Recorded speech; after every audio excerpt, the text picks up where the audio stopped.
It's great effort from Todibo. Wins the ball back for West Ham. Somerville plays the ball into Fernandez. Skips by one of their players. Skips by another one again. Ball lands out with Somerville. It's great work from Fernandez. He plays the ball forward. I don't know who plays the ball forward too. Tati gets stuck in, man. Honestly, fucking love you, Tati, son! West Ham recycle with Fernandez. Oh, he drives into traffic. He tries to win it back. This Tati and Pablo do not stop running, man. They do not stop running.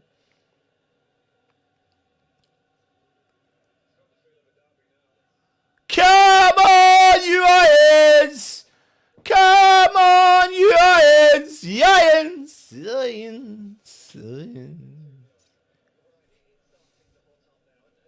Cucurella on the halfway line, driving forward.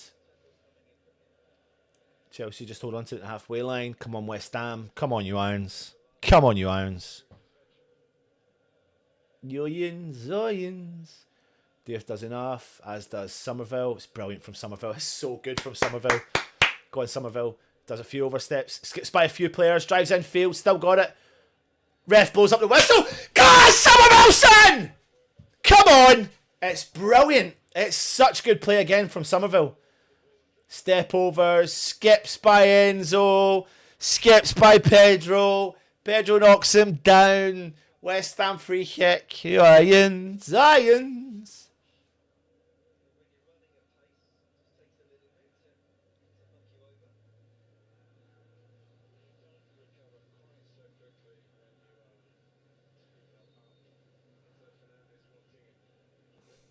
Oh, Fernandes tries to take another quick free kick again, but Tati can't get there quick enough. I don't think Tati was ready. West Ham took the free kick too early. Chelsea come out with the ball down the left-hand side as they drive. Ball forwards. Tries to skip, but it's great recycling. It's great tracking back and great work rate and great defensive play from Wan-Bissaka. Bowen driving into a bit of traffic. Oh, Bowen's gone down. Fernandes does win it. Bowen's still down.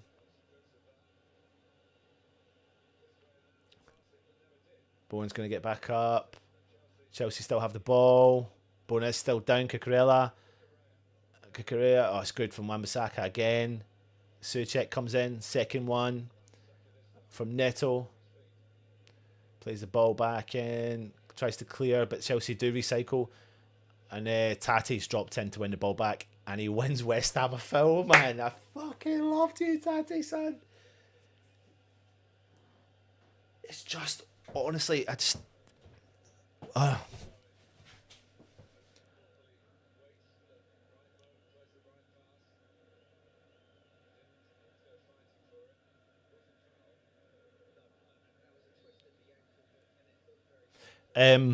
yeah. If you are watching on TikTok, tap the screen. Please tap the screen. Gives us a push on the algorithm. Michael Liverpool says, I'd love another, please. Yes. Ball punted forward. Cleared from Chelsea. If you're watching on YouTube, hit the thumbs up. Please hit the thumbs up. If you're new around here, hit the subscribe button. Please do. Apparently on TikTok, you can tap the screen. Does loads of hearts and stuff. Yeah, if you are new around here on YouTube, please hit the subscribe button.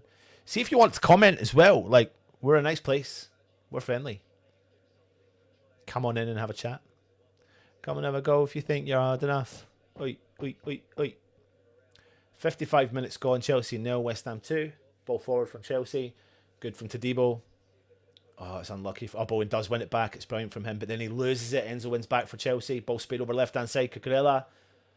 He's going to ball whip it in. Low. Oh, touch from 𝗪𝗏. And the ball does go out for a West Ham goal kick.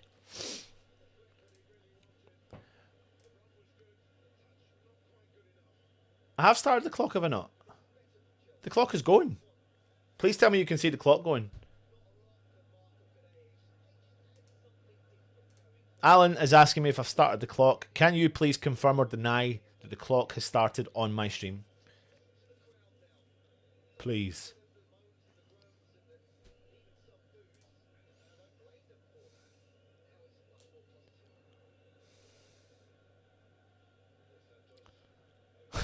Elby says, deny. Ball forward from West Ham. Oh, God, he's nearly giving the ball away. Chelsea defence. Oh, cheers, James. 𝗪𝗏. Oh, Todibo. Love it. He's done a dummy on 𝗪𝗏. 𝗪𝗏's committed.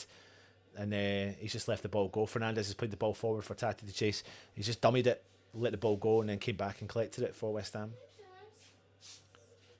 Yeah, geezer. It's not the other ball. It's 𝗪𝗲𝗏. It was very good. Come here quickly. Come and shout.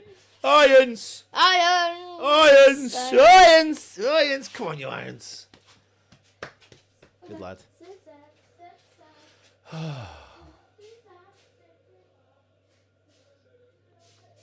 Chelsea come down the right hand side, driving into the box, crosses it in, back post, unmarked, and it's a goal. It's a goal for Chelsea. It's 𝗪𝗲𝗏. Shit.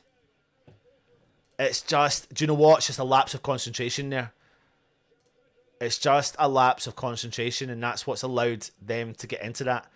And it's a simple. He's driven. Was that Fofana? Ball back post. Just a lapse, tiny lapse of concentration. Stavropoulos loses his man. Shit.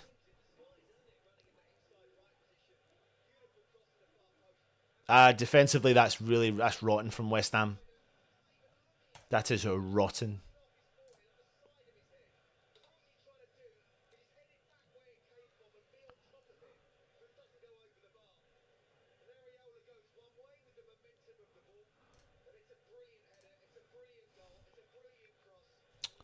Shit.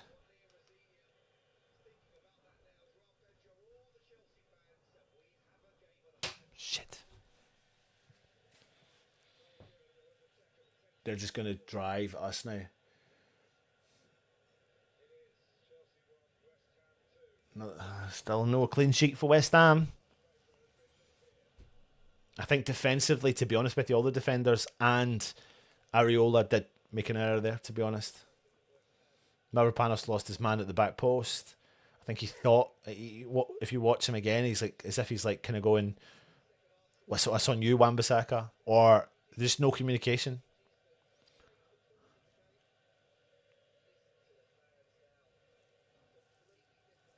Oh, come on, West Ham.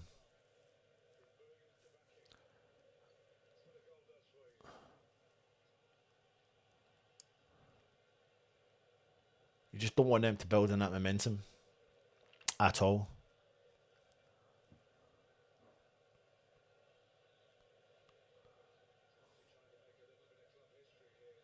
Oh, piss off.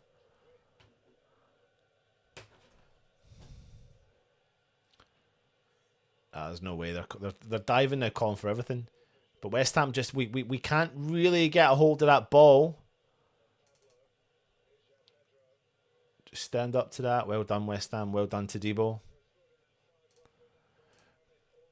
In the middle of the park, we're starting to lose the ball a little bit more now, so our heads have dropped a little bit. We just need to keep our heads on a swivel.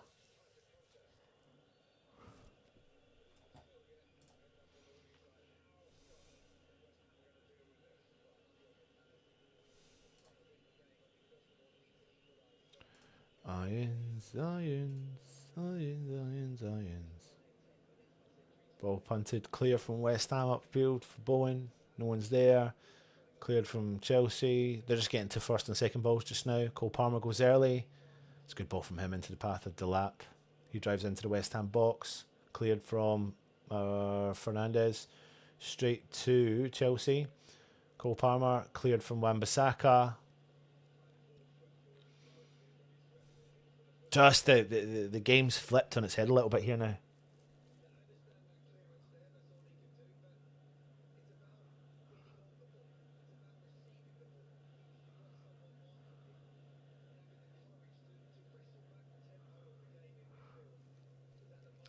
Chelsea have the ball in the halfway line.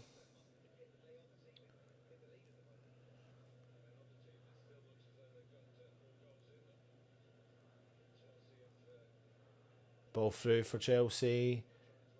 It's dropped in. 𝗪𝗲𝗀𝗀𝗃. No, it's 𝗪𝗲𝗀𝗃, sorry. Holds on to it. Sprays it over the left hand side. Cucurella.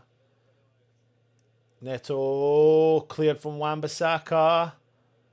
Well done from Tati. Is the ball going to go out for a corner? It is Chelsea corner.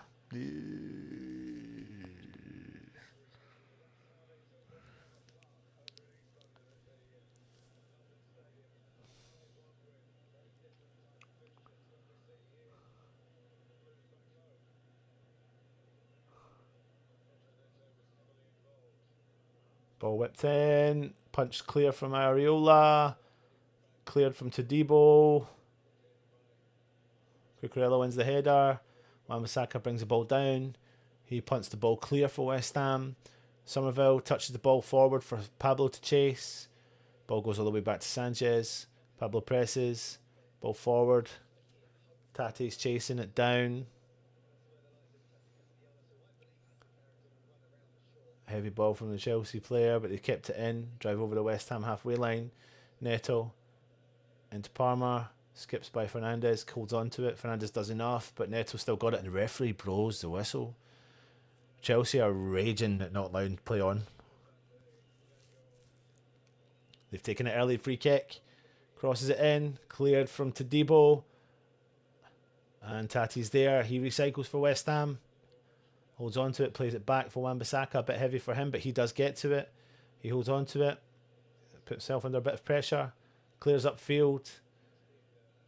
And then they win the second ball, but then Fernandes comes in and wins it, but then he is cleared and it falls into the path of Palmer. Sprays it over left-hand side. Cucurella inside the West Ham box. Goes low. Wan-Bissaka reads that well, clears it, but it's a Chelsea corner.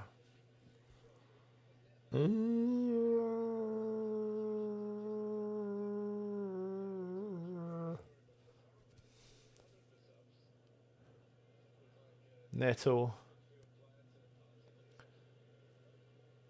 Chelsea in the edge, shot from distance. What a save from Areola.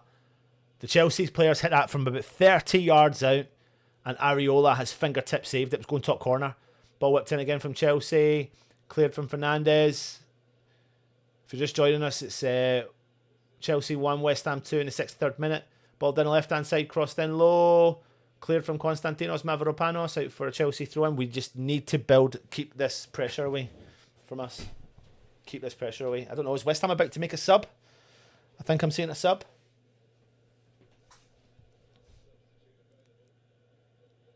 Or Chelsea making a sub?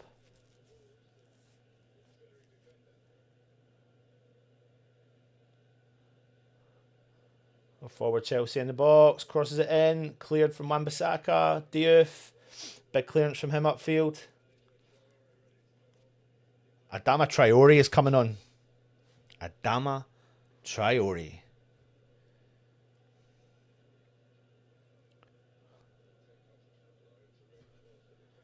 Chelsea have the ball down that right-hand side.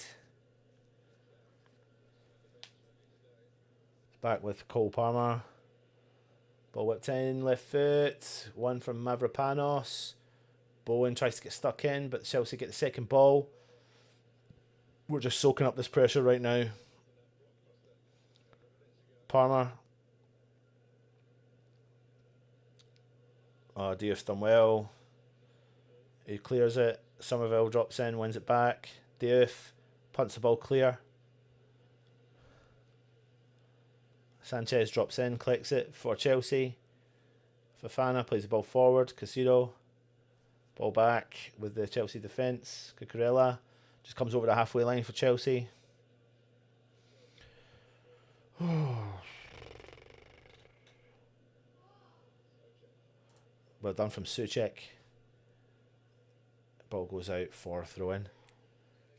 And here comes the West Ham substitution. Now, I don't know who's going to take off, to be honest with you. What a save. It is honestly a really good save from Areola.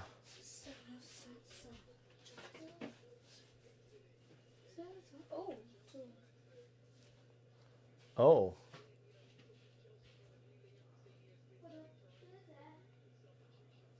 Pablo. Great work rate from Pablo. Honestly, he has worked his backside off today. He really has. Sorry, is that Kilman?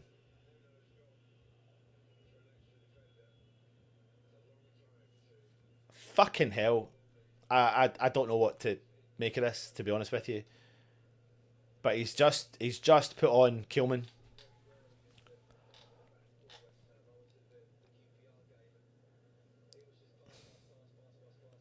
I don't know where to start. I don't know where to begin. I don't know how to...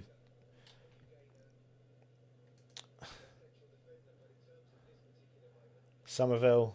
Kilman's on the field anyway for Pablo. I'll deal with the team in a minute. Fernandes. Kilman. I'm just trying to work out what West Ham are doing. Ball speed over right hand side. Wan-Bissaka. 𝗪𝗁𝗀𝗁𝗃. Back into the Debo. Are West Ham playing a back three? A back five with the wing backs? Diouf. Yeah, into Tati. 𝗪𝗲𝗄𝗧. Nutmegs their player, Fernandes. That's a great ball for him to Tati. 𝗪𝗲𝗄𝗧's in. What's Tati going to do? Tati! Oh my God! Oh, goal kick. I think we've gone back five, haven't we? Have we gone for a back five? Fuck's sake. Fuck off.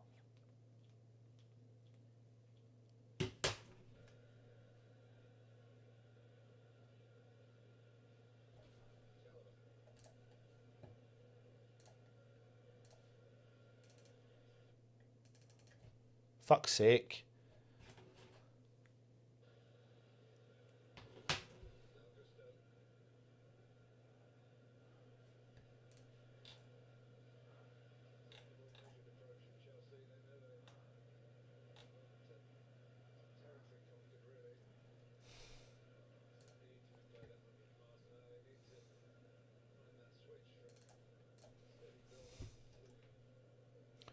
We cannot afford to just sit back and defend. Oh, Jesus Christ, 𝗪𝗲𝗀𝗃𝗀𝗏 came out, won the ball, and then just played the ball out.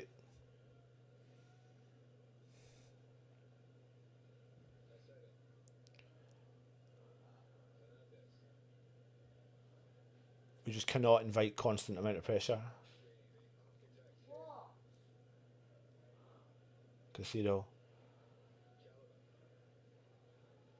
And so for Chelsea, Neto, sorry. Cucurella back to Neto. Deep in the West Ham half.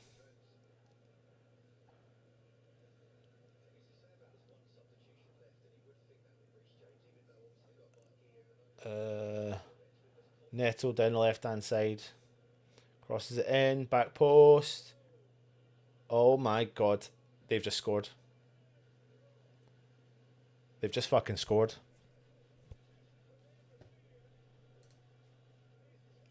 Do you know what? We fucking deserve that. We absolutely deserved that. That was an absolute fucking mare.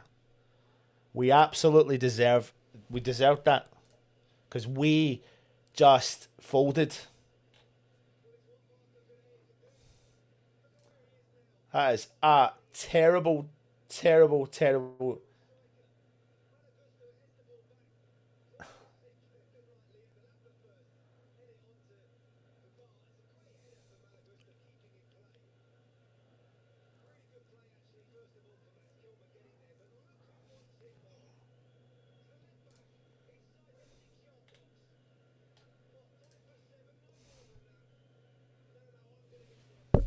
Fuck's sake. Honestly, I just can't be bothered. How can we just go through these constant amount of motions all the time?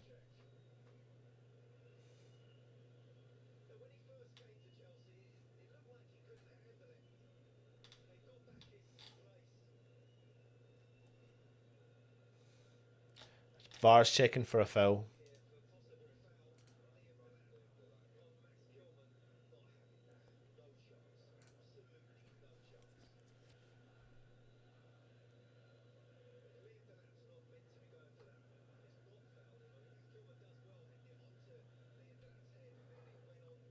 What are they checking for?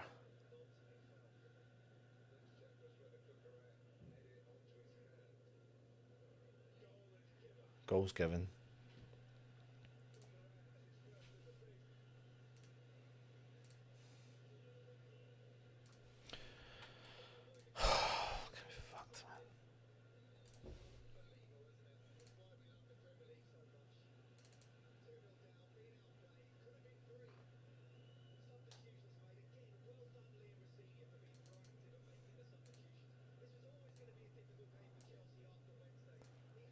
Bottled it, man.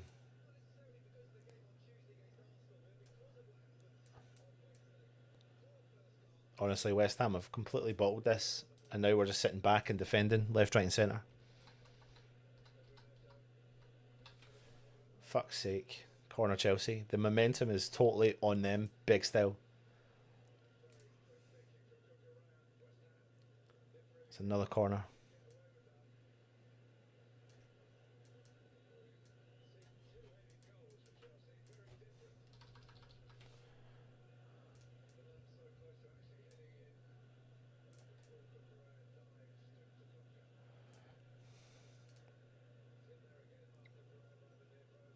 Goal kick, West Ham. Do you know what? This had this all written all over it, didn't it?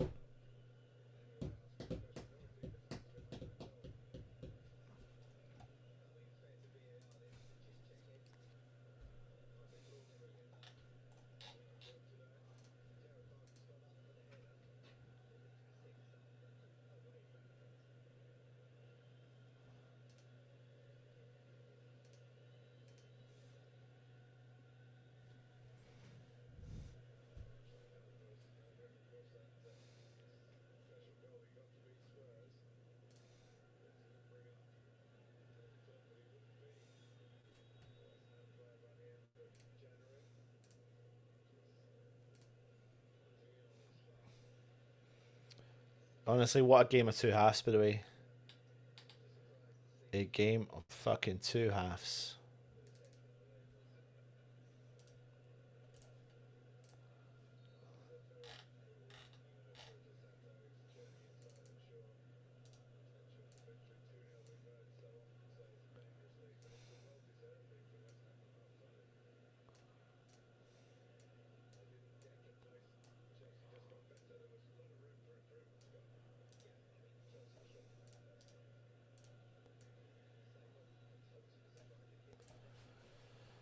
Chelsea playing the ball now, just holding on to possession dramatically. 𝗪𝗲𝗄's been drawn out of position.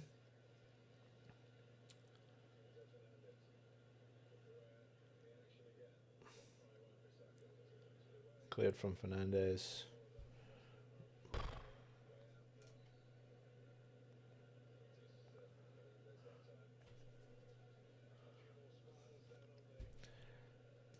It's wild. You heard the crowds booing in there, didn't you?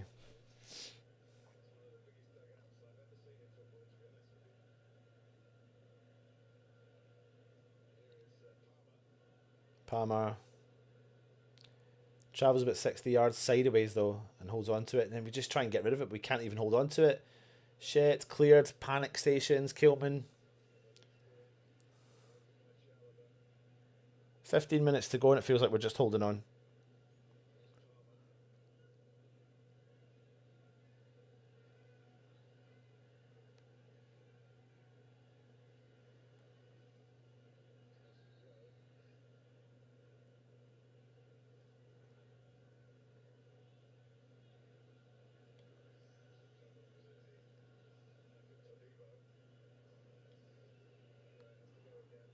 Comes Callum Wilson for Tati.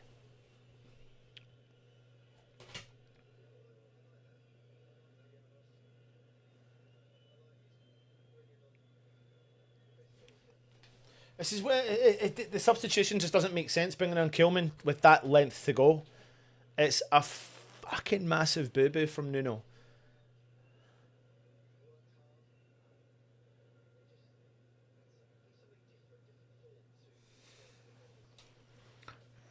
I'm not even changing the team because I don't even know if you can see it anyway.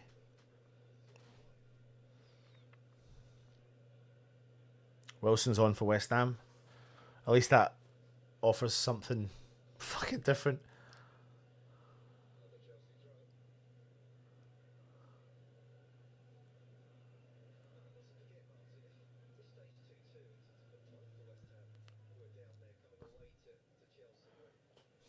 Chelsea's got the ball down the left-hand side. 𝗪𝗧𝗪𝗧 headed into the path of the Chelsea players. They're stepping up. Oh, I thought he was going to go down. Fernandes clears. Bowen chases. Oh, I thought Bowen was going to get there, but he didn't.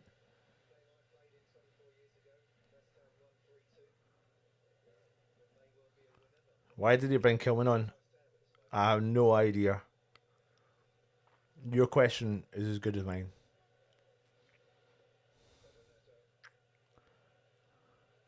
Ball Neto. Is that a goal kick? I don't know why he brought 𝗪𝗲𝗄 on. It's just inviting pressure.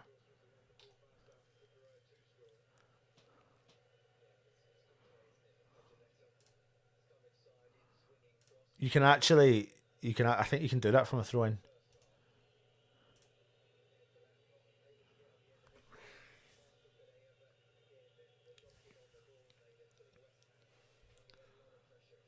Reece James coming on for Chelsea.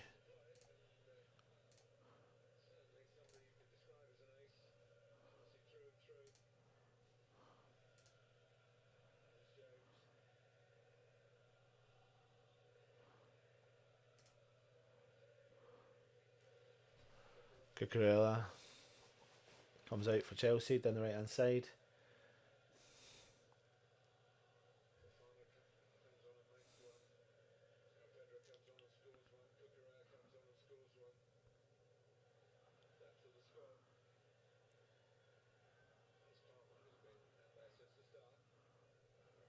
Cole Palmer for Chelsea.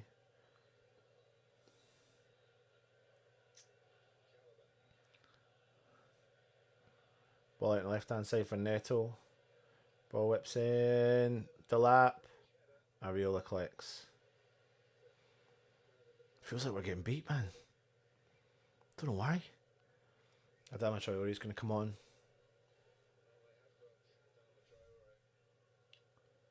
Wilson does well. Plays the ball out to 𝗪𝗏𝗪. Bowen down the right-hand side. Bowen.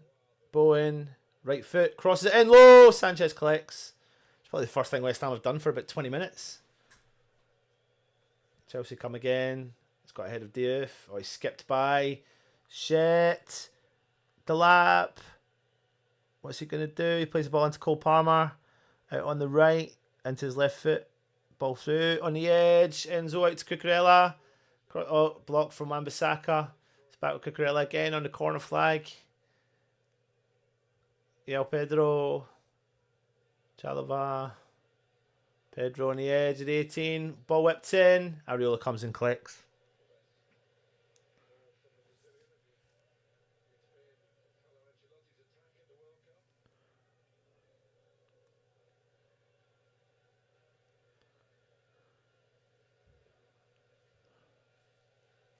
Mavropanos. Ball out wide. 𝗪𝗏𝗪𝗧𝗪𝗏. Bowen into Wilson. Back to 𝗪𝗏𝗪𝗧𝗪𝗏. Fernandez on the edge of the centre circle. Ball speed over left hand side. Too heavy.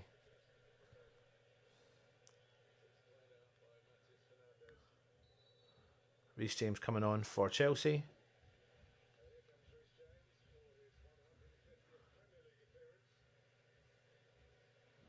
And then West Ham making a double substitution. Adama Traore and Ollie Scarles coming on.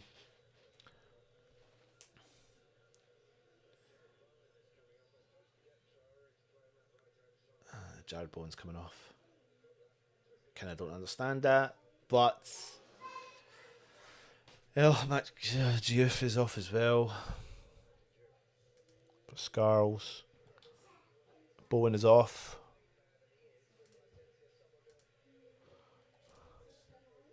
Here comes Adama Traore.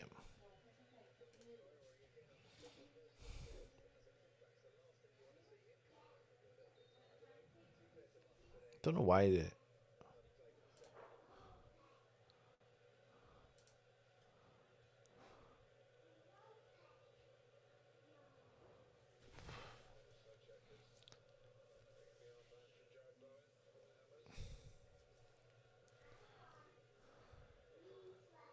Be interesting to see now what West Ham do. Got some fresh legs up top. Scarles on for Diouf. Reece James. Wilson starts to chase. West Ham sitting so deep. Holy shit, we're sitting so deep.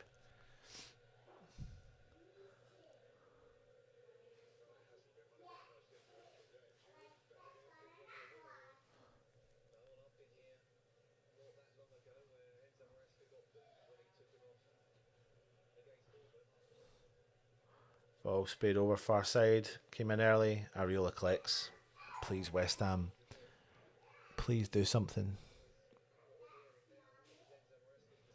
Please do something. Wilson looks like he's fouled. Wilson gets stuck in. Wins it though for West Ham. Sprays it out to Adama Traore.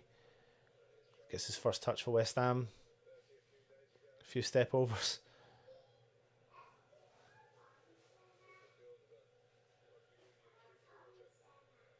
He does cross it in.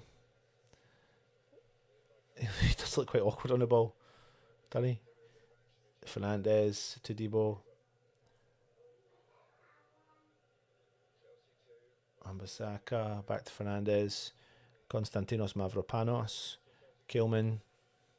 Scarles back to 𝗪𝗏𝗪𝗧𝗧𝗪𝗏. 𝗪𝗏𝗪𝗧𝗪𝗏 over. Dinos.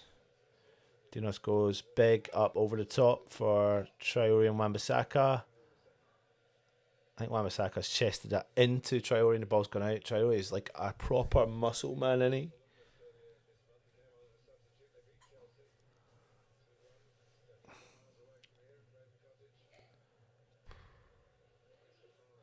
Good from 𝗪𝗏𝗪𝗧𝗪𝗏. Great from Fernandez. 𝗪𝗏𝗪𝗧𝗪𝗏 wins the second ball. He's done well. 𝗪𝗏𝗪𝗧𝗪𝗏. He's going to play the ball over to Scarles. Scarl skipped by 1. Plays the ball back. Jesus, 𝗪𝗲𝗀𝗻. Holy shit. Back to 𝗪𝗲𝗏. Big clearance from 𝗪𝗲𝗏. Wilson skips by the defender. Wilson's on the edge of the 18. Is he going to win a corner for West Ham? Is the ball going to go out? Casido's there. Wilson's there as well. Cleared from Chelsea. West Ham recycle. Fernandes. This is better from West Ham. Fernandes. Back into 𝗪𝗲𝗀𝗏. Ball over on the right hand side. Traore. Skips by one of their players. Fucking distribute it, mate. He does well. Souček. Wan-Bissaka. Souček goes around. Tries to cross it in. Takes a deflection. Comes back to the Chelsea player. Brilliant from 𝗪𝗲𝗀𝗏. Fucking brilliant from him. Fernandes. Over to Somerville. Somerville. Overlapping run from Scarl. Somerville drives infield. He's tackled and then they win the ball back. Somerville tries to win it back and he does. Ref! Free kick West Ham. Yellow card for Casido.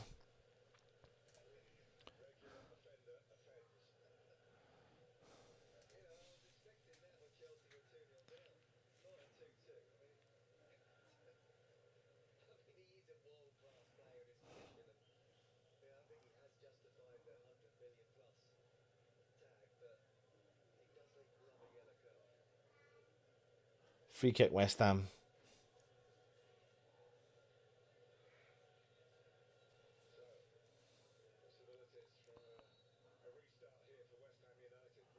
Fernandes back post. Souček's there. It's come back to Souček again. Goes hard. Oh! Oh my fucking god! I do not know how Tadebo's missed that.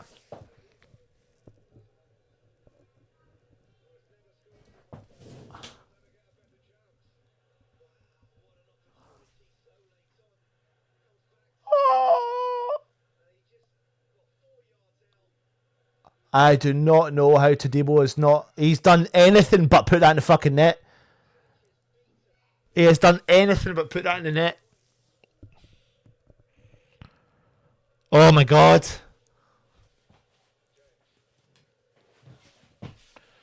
Oh my god.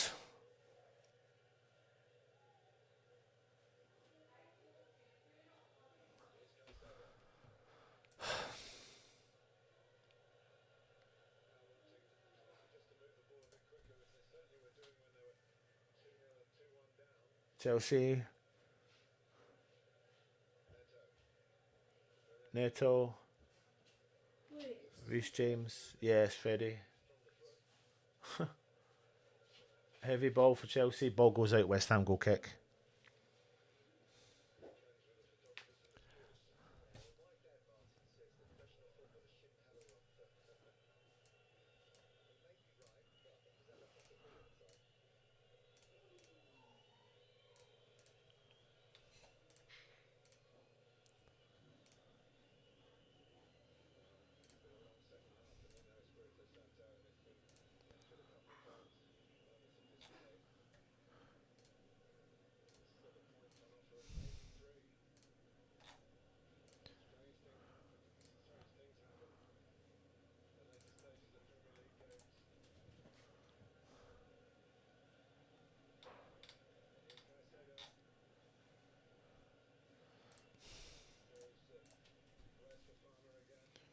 Chelsea just holding on to the ball.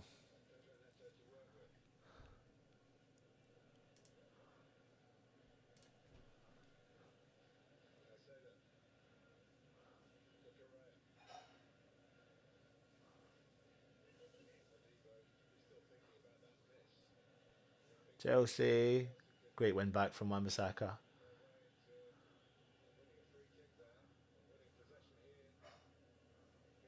Chelsea still have the ball deep in West Ham half. Enzo. Sprays the ball over right hand side.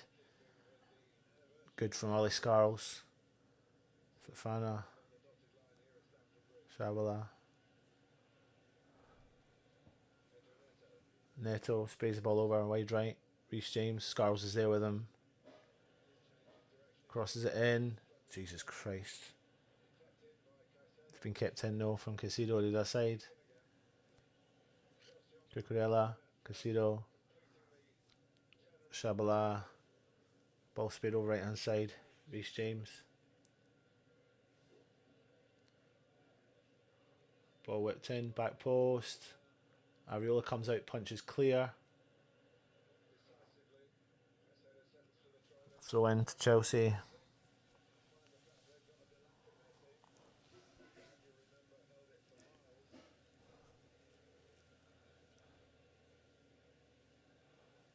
Chelsea have it right, just sitting parked on the edge of West Ham's 18-yard box.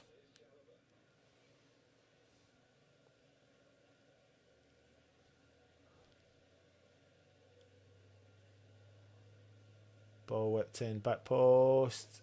Where is it? Oh my god, give it to 𝗪𝗲𝗀𝗪. Oh, it's been blocked from West Ham. Holy shit.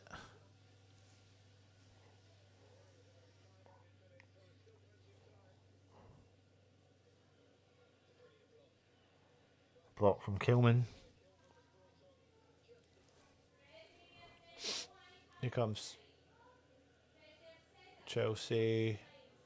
𝗪𝗲𝗪.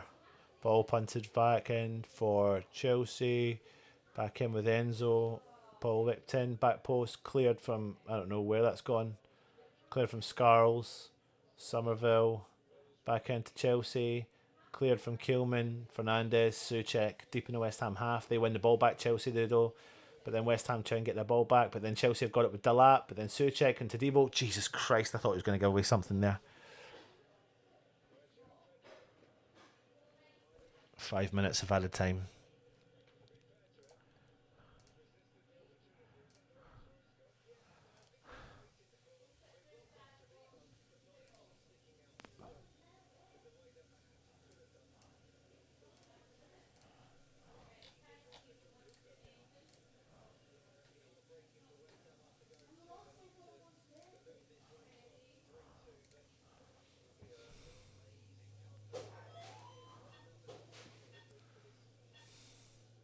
Five minutes of added time.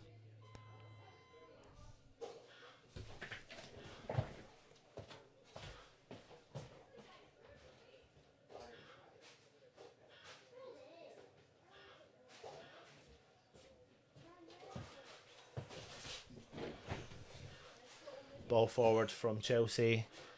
Mavropanos.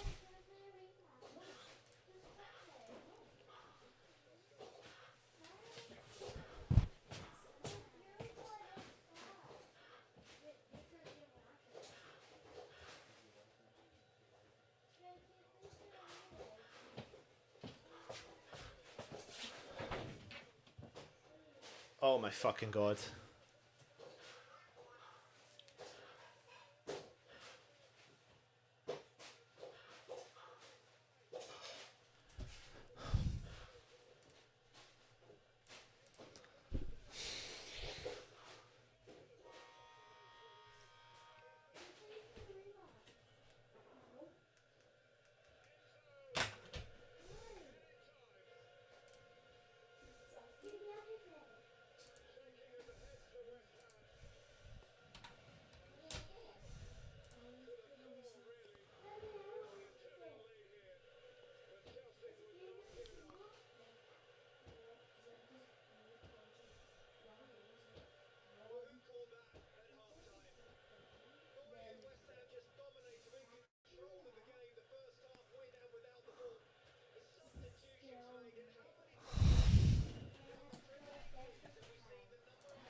I don't know what to say.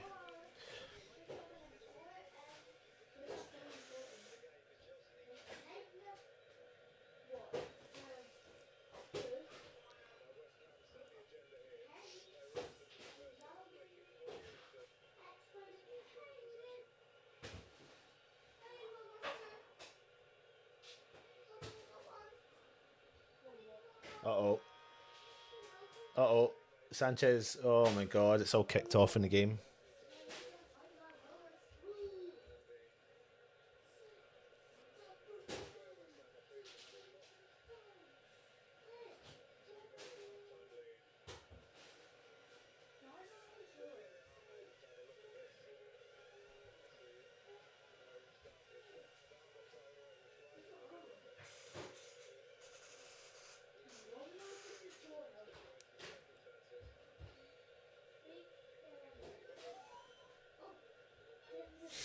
I just can't.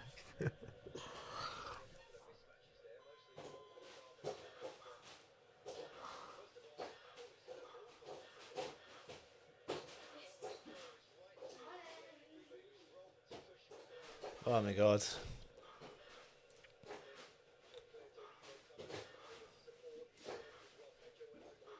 Referees just don't know what's going to happen here.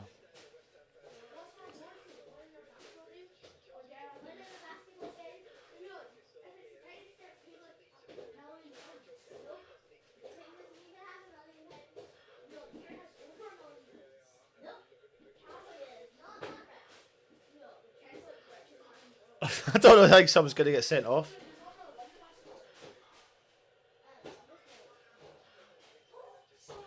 Just yellow cards for everyone.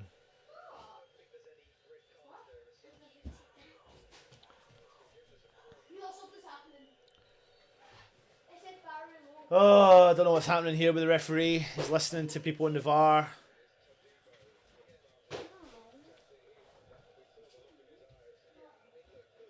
Are we getting a free kick as well?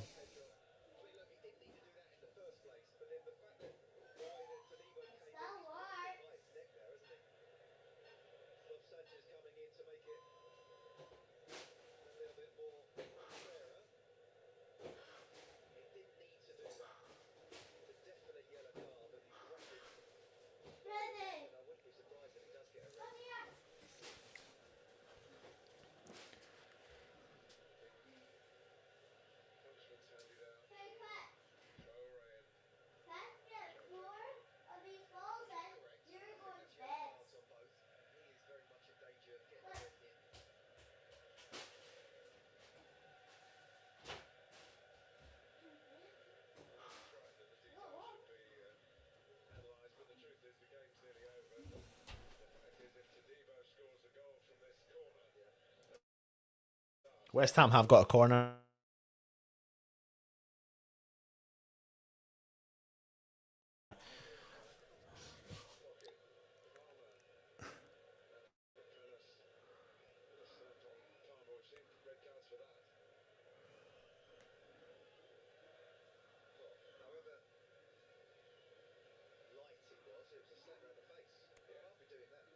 Oh my God. Honestly, I think they're looking at red cards for fucking every cent. Todibo and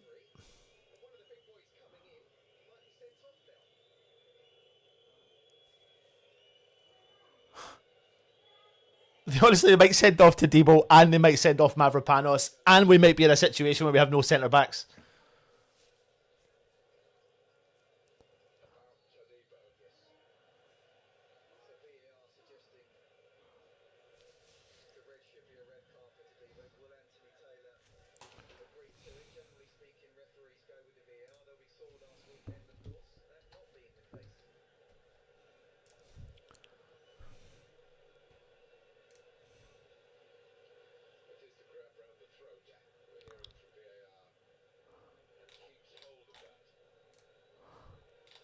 It's going to send them off, 100%. It's going to get a red card. Todibo.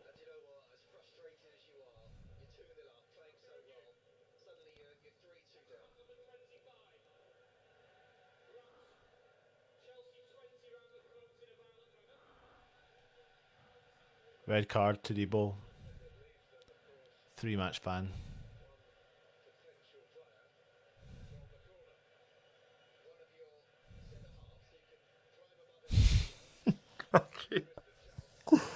Oh my god. Oh my god.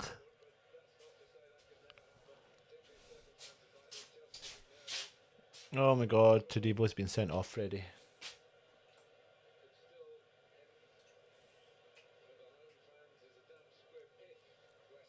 West Ham have got a corner though.